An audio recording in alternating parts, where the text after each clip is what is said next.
Yes, I am doing this at the same time as my Bond reviews. Who cares? I don't. X-Men is directed by Bryan Singer and stars Hugh Jackman, Patrick Stewart, Ian McKellen, Anna Paquin, Famke Janssen, Halle Berry, and James Marsden. And it is an adaptation. It was released in the old year of 2000. It is an adaptation of the popular X-Men Marvel Comics. Fox X-Men is done. It ended. It actually is not done yet. Because New Mutants is probably coming out August 28th. And guess what? It's August. And I said I would review all of the Fox. I said to myself, I'm going to review all the Fox X-Men movies, including Logan and all Wolverines and Deadpool's, leading up to New Mutants, so I can review that one. Then they kind of snuck up on me. Thought I could get away with not doing it because who knew if this movie was going to get released? But it's getting probably released. So it's time to review these movies. I've seen all of them, so that is way easier than the James Bond movies where I'm just like, okay, I gotta watch all these movies now. Alright, I've seen these movies. Or mostly I just gotta rewatch them. I have to be all like, I have to track them all down and stuff. So it's much easier. Much easier. But anyway, X-Men. This movie is great. I love X-Men. This is great. And it's a win for Marvel because they weren't doing the best at this point in their lives. But it was a win for Marvel. A lot of people go like, oh, it's for Marvel. Like, who's, Blade was their first one. Silence. Blade was their first. You'd know nothing. But yeah, X-Men. I did not obviously see this when it came out because I was not yet in this world. But I kind of wish I did because it's a great movie. I liked it a lot. Some things are a little dated. Some things never were good. The most dated thing about this movie is Bryan Singer. Oh yes, yeah. I watched this movie around the time that Logan. I didn't actually watch any of the X-Men movies until around the time Logan came out. Yeah, I had seen Deadpool the year it came out. That was about it. But I was really interested in Logan, so I'm like, I'm gonna watch all these movies, and I did. And then I saw Logan, and I was like, oh, I'm depressed now because that was sad. But we're not talking about Logan. We're talking about X-Men. The X-Men's great. The acting is great. The casting was actually really good. Hugh Jackman. Who thought that was a bad idea? All people in the past were like, Hugh Jackman? No. I mean, clearly they are very wrong because he's similar to the likes of Robert Downey Jr., where it's just it's hard to imagine someone else doing the role as good as this person did. Hugh Jackman was born to play Wolverine, and I am very sad that I won't get to see him in that role again. But at least I did get to see him in the role.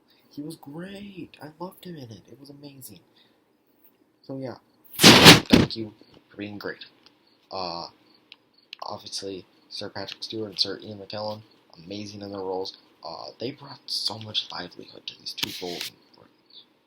The best part about that is while everyone else is doing comic booky stuff, Ian McKellen and Sir Patrick Stewart, Sir Ian McKellen and Sir Patrick Stewart, they get the best stuff. They get to act.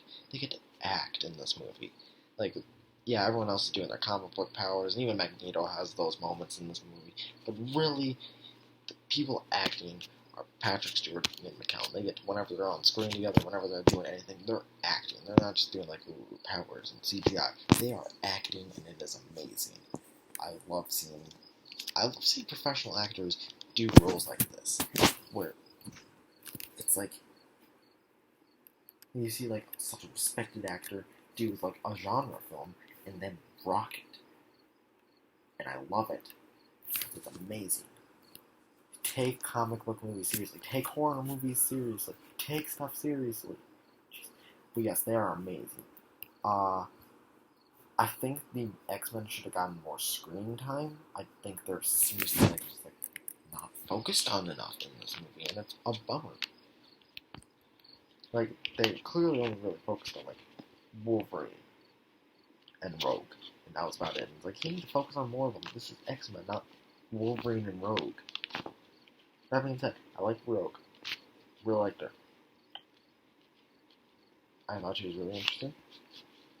I liked the perspective that we got that she was like one of our first people we saw experience her powers, besides Magneto. I liked that those two were the people we started in on. Both had terrible experiences with their powers and people and just the poetry of it. Like, we open the movie, it's Magneto. He's in the Holocaust. He's getting dragged away from his mother. Like, this is the first time he experiences powers. He destroys a gate and he's knocked out cold by German soldiers. It's heartbreaking to watch, knowing that besides like the metal bending that's happening, this is horrible things that happen to real people. And we get that tragic moment and his first experience of powers and powers with people. Then it cuts to Rogue later, and we get her experience of powers. She is with her friend. They clearly like each other, so they kiss. And it's going well. Then she starts to suck the life out of him and puts him into a coma. Awful. First experience with powers, first experience with powers with people. Those are the two people we start with, and we get to see these parallels, but how they end up in different directions. Magneto has an awful experience and only sees the worst in normal in humanity, so he goes along with the work. So he becomes part of the Brotherhood. He forms the Brotherhood of Mutants and becomes the central antagonist. Rogue has an awful experience with people, but because of the past she decided, she became good. I like the parallels and I like the poetry. I've always liked the metaphor for like racism and civil rights movements that X-Men comics did, and I like that they really struck home with that in this movie. I think that was great. The costuming is not the best in this movie. I don't like the black leather. I would have preferred yellow spandex, not the black leather outfit. And I think the final fight is kind of like silly CG and stuff. So just silly CG fight. For the most part, I liked it. Storm's line with Toad is horrendous. It happens when Toad gets struck by lightning. Same thing that happens to everything else. Didn't like that. For the most part, though, love this movie. I'm going to give X-Men an 89 Cerebros out of 100. This is great. I love it. I'm really excited to start talking about these movies because they hit such an up and down, these movies. Because some of them, when it goes up, it goes really up. And when it goes down, it goes really down. So I'm very excited to talk about these movies. That being said, what are your thoughts on this first X-Men movie? Do you like it? Do you share my opinion? Tell me in the comments below. Did you like this review? If so, make sure to like the video and subscribe to my channel. This is Jordan from Jordan Reviews, signing off.